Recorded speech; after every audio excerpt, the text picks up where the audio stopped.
So, Big G, let's get to your big board, man. Let's get to Okay. your big board update. What changed that from your big board after the combine? Because I think that was what everybody was kind of waiting on. Let's see a combine. Let's see these guys work out a little Yeah.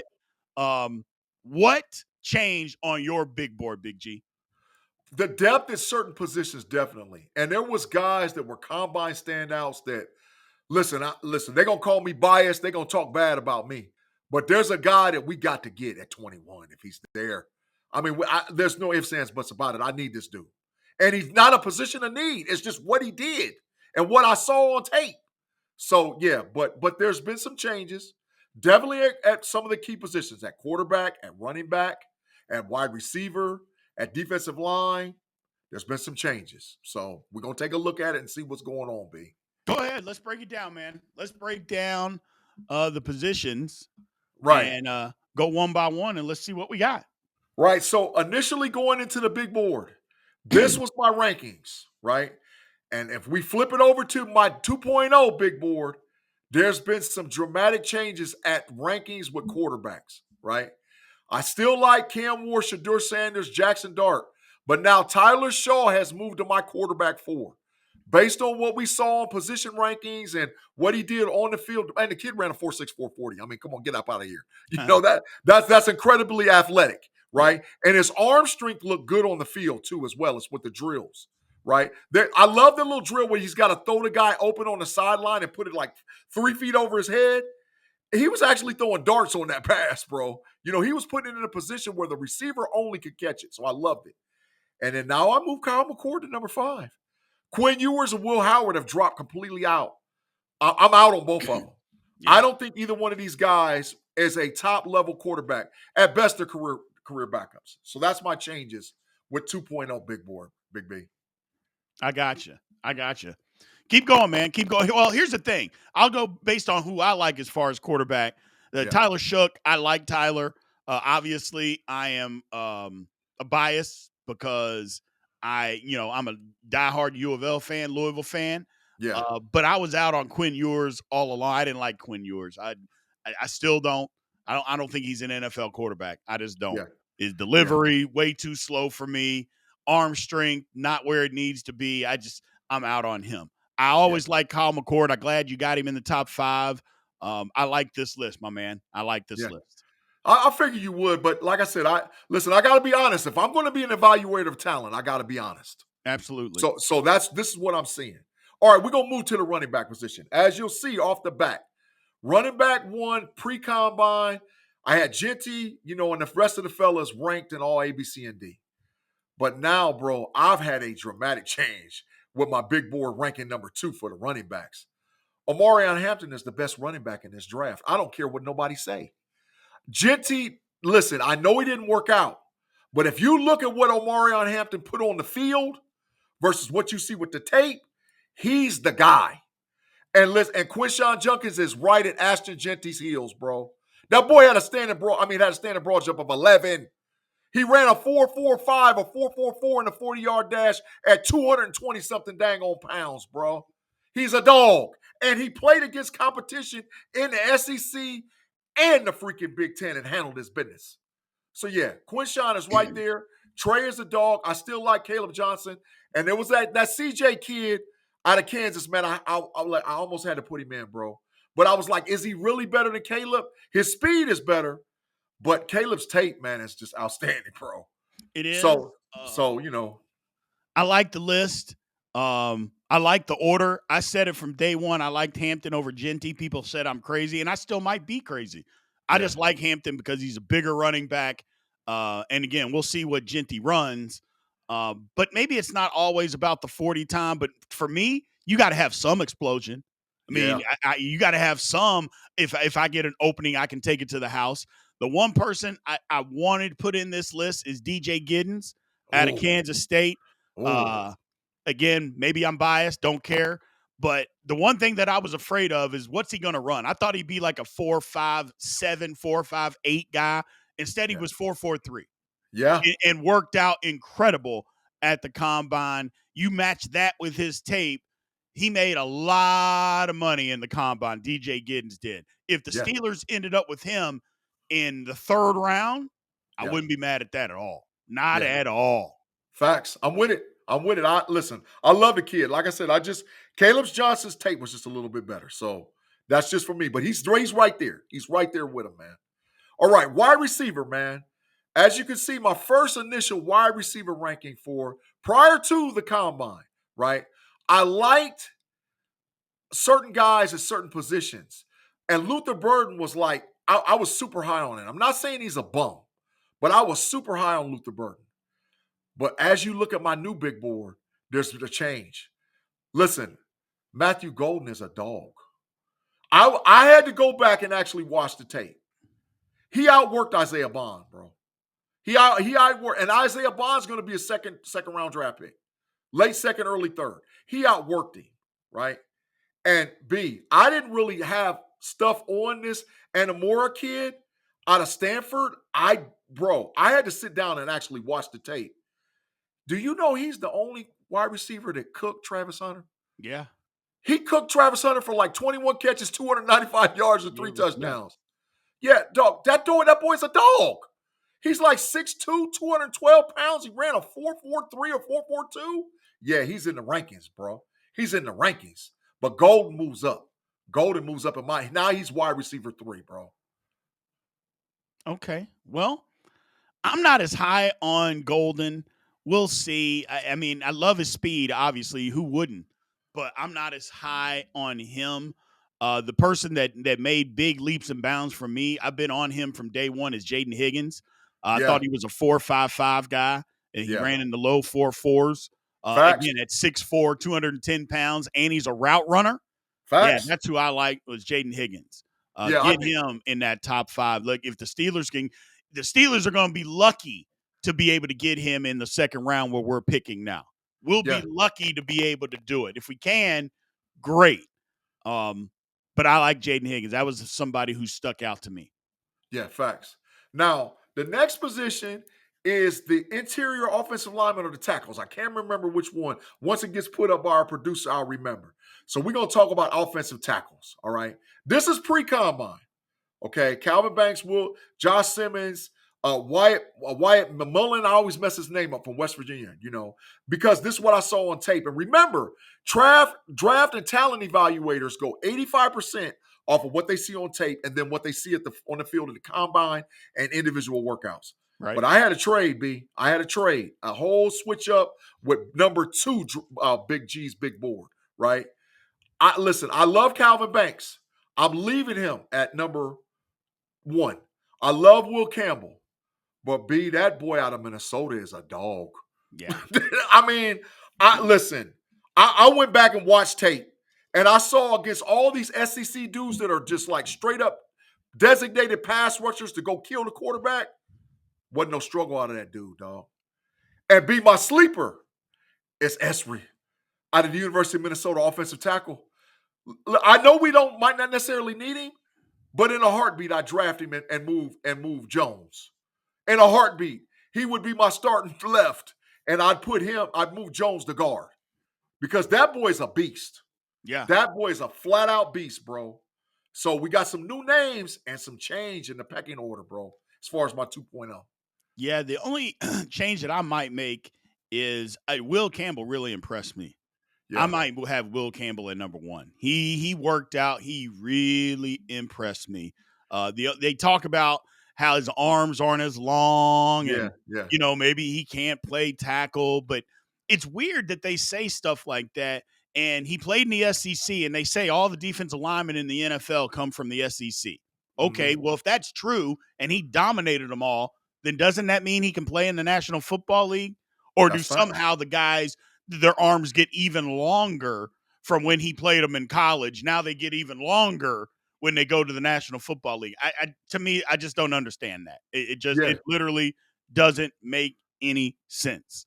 But it is what it is. I like Will Campbell, man. Facts. All right, so now we move to the interior offensive lineman.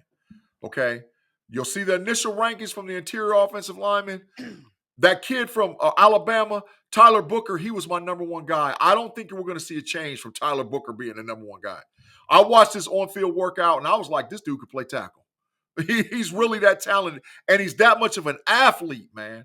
So when you flip over to the big board number 2, there's been some changes in the rankings because Zabel, the North Dakota State University kid, I think he's going to play guard in the NFL versus playing tackle, right? And I think he's going to be an outstanding guard if you push him inside first, and then maybe if you have a position of need, even like Donovan Jackson, because they interviewed Donovan Jackson. They said, could you play tackle if you need it? And then they saw it on tape at Ohio State. So I like Booker, and I think he's the first guy off the board. But that Zabel kid that everybody was talking about at tackle, no, he's a guard, B. He's a guard. In my opinion, he's a guard. Gotcha. I like Zabel. I like him a lot. Luke Kandra is still a guy that I like. Now, I don't like him anywhere near the top 5 as far as interior linemen, but if the Steelers could grab him in 4th round, might be too early. Yeah. But sometimes you reach a little higher. But if we don't have a 5th rounder, but if we could get him in the 6th, I would take it all day long. Yeah. I would take it all day long if we were able to do that. Facts. All right, last offensive position, the tight end position. As you can see from big board number 1, Tyler Warren is that dude, bro. And I'm telling you right now, if Tyler Warren gets past pick 15, somebody's in trouble. Because this guy is a Brock Bowers type tight end, bro. He's a game changer, right? You can put him out on the island as a wide receiver. He can do everything. He can block. He can do everything. So Warren stays my number 1. But who had a horrible day, and you'll see a part 2 of the big board, was freaking Harold Fannin from Bowling Green State University. His on-field workout was trash, and he didn't run a good 40 time, bro. Yeah. But who did have a hell of a combine was Mason Taylor, Jason Taylor's son. Man, that boy's a dog. If I had to cut Muth to get him, I'm doing it. I'm doing it. Mason Taylor's a dog, bro. So I think the change with Mason Taylor jumping in, but I think Fannin Jr., man, cost himself a lot of money, B. I think he cost himself some bread. Yeah, that's the whole thing is that I would Mason Taylor would be the guy. I like Mason Taylor. I think he's very, very good. Had a great combine, moving up the draft boards. Obviously, the Steelers are not going to draft a tight end. But you never know. I mean, somebody could get traded. Who the hell knows, man? Somebody knocks our socks off and says they want to take Pat Freiermuth off our hands. Who the hell knows what'll happen? But if it were me, yeah, Mason Taylor would be the guy. I like him a lot. Yes, sir. Yes, sir. All right, we move to interior defensive line. Okay, now, B, I'm just saying, in my estimation, this is the deepest position in the draft. Running backs are deep, but this position is ridiculous, right? And I had some movement. No, I don't think if I did, I moved Derek Harmon up on 2.0, if I did. But, bro, it was almost impossible for me. No, I didn't. I couldn't move, bro. Walter Nolan at 21, we got to get him. Oh, God, if Mason Graham falls to 21, oh, my God. Don't even – the clock doesn't tick. Like, it's literally card, draft. You know, same difference with Kenneth Grant. Card, draft. It's over. But all these guys, as far as their on-the-field workout, bro, these guys are freaks of nature, B. They're freaks of nature. And we got to get one of these 5 dudes. I don't give a damn which one. But we got to get one of these 5, bro. For me. For my money. We got to have one of them. See, and here's my thing. You know, a week ago, I was all over Walter Nolan. I've changed my tune on him a little bit. And the reason being is because, number one, we don't run. Now, granted, we're in the defense we're in the nickel a ton. Yeah. So him trying to play he's not going to have to play nose tackle. That's just not what we do. Facts. And he can play the 4-eye position, the defensive end in a 3-4. So he would be fine. But the Steelers need a nose tackle. They need a guy. I just think Kenneth Grant is better than him. I think Derek Harmon is better than him. Yeah. Those are the 2 guys that I would take. Now, don't get me wrong. If those guys are gone and Nolan's there, then yeah, I jump all over it. But at the same time, I like Kenneth Grant better than I like Walter Nolan at this point.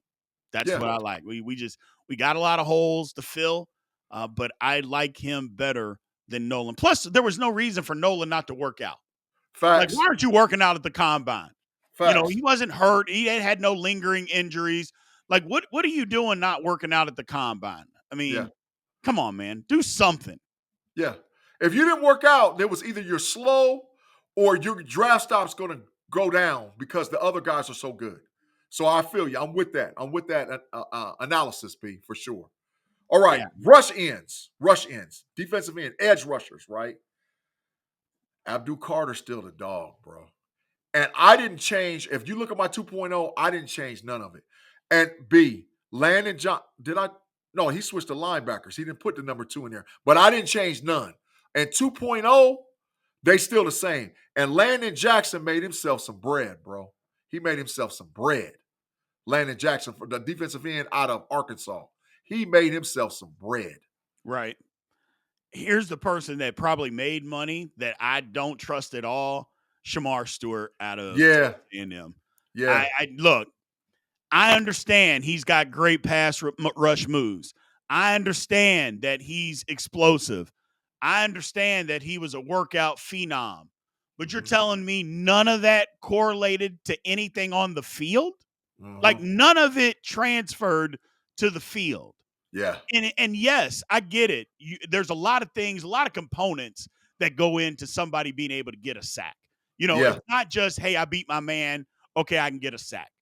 But 1.5 sacks, that's all you could muster? Yeah. I on the field, I got to see something. All that explosiveness and all of that has to be able to translate to me. And I'm just saying, buyer beware, man. Buyer beware. How many times have we seen the workout warrior? You put them on the field, and it's not even, hey, you get to see them in college and they do something. He didn't do anything in college. Facts. So, I mean, it's like, well, where's your production? Mm-hmm. Well, I got all these moves. Okay, great. You have all these moves. Where's the production? Yeah. So, I don't know. I would just say buyer beware. Yeah, facts. All right, now we got the linebackers, bro. We got the linebackers. Linebackers, interior, the killer dog or the number one top talent for the linebackers is Walker out of Georgia. But Jahad Campbell, bro, is a dog. So I'm going to see if we got the 2.0. But I know right off the bat, just in my clean thinking, Chris Paul Jr. dropped all the way out of the top 5 rankings at linebackers, dog. Chris Paul Jr. had a horrible combine day. Yeah, he did. Horrible. and who had the best combine day is that Schwessinger linebacker out of UCLA, dog. His on the field was outstanding. He's a green dot. I mean, to me, he's a green dot linebacker. If we had to get him maybe in the 3rd or the 4th, or even maybe wait a little longer, you could put him right beside Patrick Queen, and he takes on the green dot. And I'm biased and all whatever else, but Cody Simon had a hell of a day too, dog. Cody Simon had a hell of a day. He's a green dot linebacker. So if we have to go after a green dot, I don't think we can get Walker. I don't think we can get Jahad Campbell. And you know how my personal bias. Listen, y'all, if y'all don't know, I told Big B, I'll take everybody from South Carolina. I'll take the whole South Carolina team. If that's my draft, give me all South Carolina, and I'm winning. Right? So Desmond Knight is a dog. But yeah, I think those 2 guys that jumped up, and then like I said, Chris Paul killed himself, dog. Chris Paul killed himself. Jalen Walker to me is head and shoulders better than all of these linebackers. Not only his production, but also he can also rush the passer from outside. Yeah. He's kind of like what Micah Parsons, where you can line him up as an inside linebacker, but on passing downs, you can stretch him out and you can put him on the edge. And look at the first Texas game. I mean, it was a massacre. They could not block him, coming off the edge. So I like Jalen Walker better than any of the other guys. And again, that's not taking anything away from anybody. I just think he's that much better. Yeah, facts. All right, we move to corners, right? And I had a big shaker and mover in the cornerback. Travis Hunter, Will Johnson, Jahdae Barron, Benjamin Morrison, Ravel, the kid out of East Carolina. My 2.0 has a new man sitting at the 3rd spot. And I watched the tape. Maxwell Harrison out of Kentucky is a dog. He's a dog. He's 6'1", almost 6'2". He runs a legit 4.3 something. Low 4.3. He's a nickel corner, but he's long at nickel, B. He's like almost 6'2", and he's had some of the longest arms in it, and he has explosiveness. And I know because I saw a standing broad jump, and I was like, oh yeah. And Jahdae Barron Now, people are high on him, especially like them Todd McShays. Get them guys out of here. That boy 5'10". Yeah. That boy's 5'10". So if I got a two between Harrison, who's faster, and whose tape is just as good, and they say, well, Jade won the Maxwell, because they played zone and covered him up. And when you play a slot corner, you can't cover up. You exposed. And what you know, B, you know as well as I do, once a team finds a link, they're going to keep going at it and keep going at it and keep going at it. So Harrison, dog, is my dude. He done jumped up way up there, bro, to me at corner. Harrison is a guy that made a ton of money at the combine. I like his tape.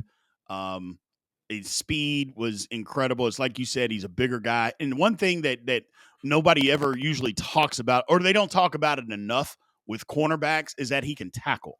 You know, Yes. that's another thing about Will Johnston. That's why I like Will Johnson better than I like Travis Hunter. It's because Yeah. Will Johnson will come up and tackle you, Yeah. you know, in the run game. And I'm not saying that Travis Hunter won't do that. Will Johnson is much better, much better tackler than Travis Hunter. So that's my whole thing about it is, but I like Hairston, Quincy Riley. Just keep an eye on Quincy Riley.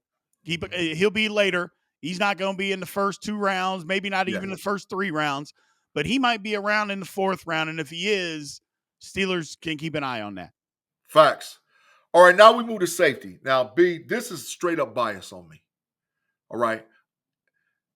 I don't care. Listen, Nicky Umenyiora, instead of him being an 89, he needs to be a 98.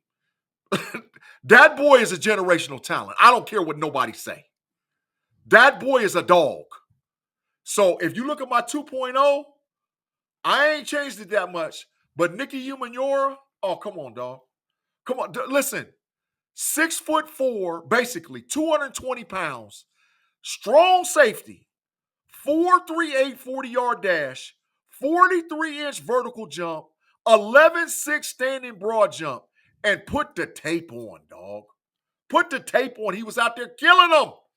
So if I got to trade Minkah to give me capital, and this boy is sitting at 21, man, I know he ain't in a position of need, but bro, me and the Steelers might be having problems, B.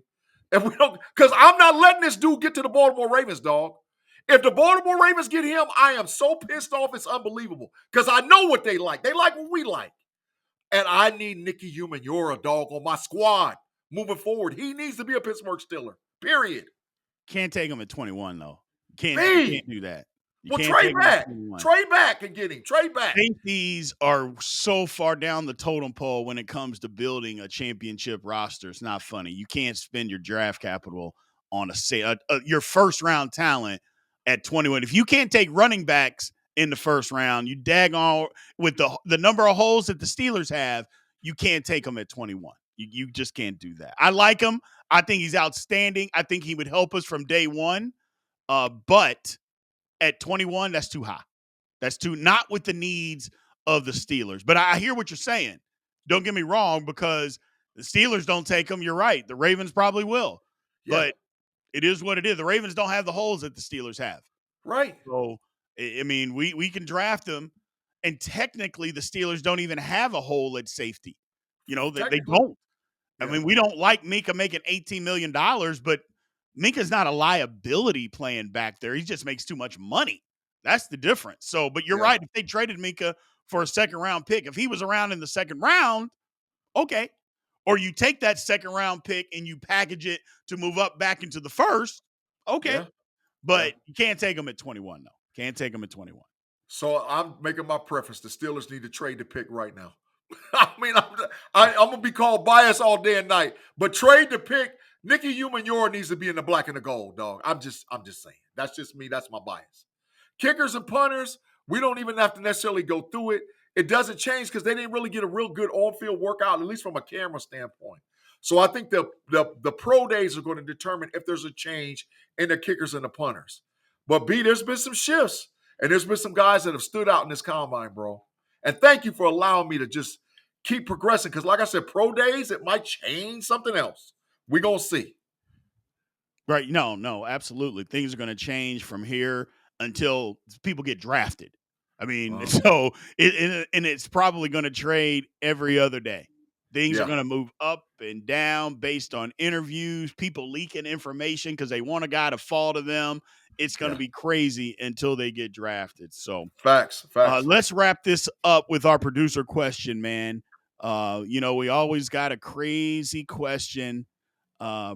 This dude, At our bro. producer behind the scenes, all the graphics that you guys see, man, he does it behind the scenes. He takes care of us, but he always comes up with some nonsense that we have to answer. But we have fun with Oh, it. It's good. So we have a look at ton this. of fun with it. Look at this, B. Look at this. Look at So this. pick your poison, people. The Steelers must take one of these extreme wide receiver situations. A, the Steelers, they trade for Tyreek Hill, but they must also hire Matt Canada back as offensive coordinator. Lord Jesus. Hell no. That's A. B, Hell no. the Steelers draft a rookie wide receiver who will become better than Antonio Brown, but baby Hands Pickett must be the starting quarterback for the next 5 years. Oh, my God. Super hell no. Or C, the Steelers sign a free agent wide receiver who is guaranteed to have an all-pro season, but the team misses the playoffs no matter what. I mean, here's my thing. Yeah. Is it only one all-pro season? Because if it's just the one all-pro season and then he's still good, I'm taking C. I'm taking C all day long. Yeah. Because here's my thing, and y'all know how I feel. Yeah. What was the difference between the Steelers getting their heads beaten in the first round of the playoffs and missing the playoffs this year? There was absolutely no difference, not in my opinion. So who cares? But as long as that receiver is going to be on my team, maybe he's not an all-pro, but he's still good, I'll take it. I'll take it. And guess what that does too, B? We get a higher draft in 2026 as we didn't make the playoffs. Absolutely. So I'm taking C because ain't no way in hell Kenny Pickett is ever coming back to the Pittsburgh Steelers. And if Matt Canada come back to the Pittsburgh Steelers, bro, we blowing up the stadium. Absolutely. They gonna get us for terrorism. Because we gonna blow the stadium up. Ain't no way in hell Matt Canada coming back to Pittsburgh, dog. No. Hell no. I mean, I don't care. Matt Canada could screw up an offense that had Joe Montana, Jerry Rice, and Barry Sanders all on the same team. Matt Canada could screw that offense up. So I don't care what if Tyreek Hill. I'd love to have him on the team, but not if Matt Canada is the offensive coordinator. Absolutely not. No way. Absolutely not. Facts. Yeah.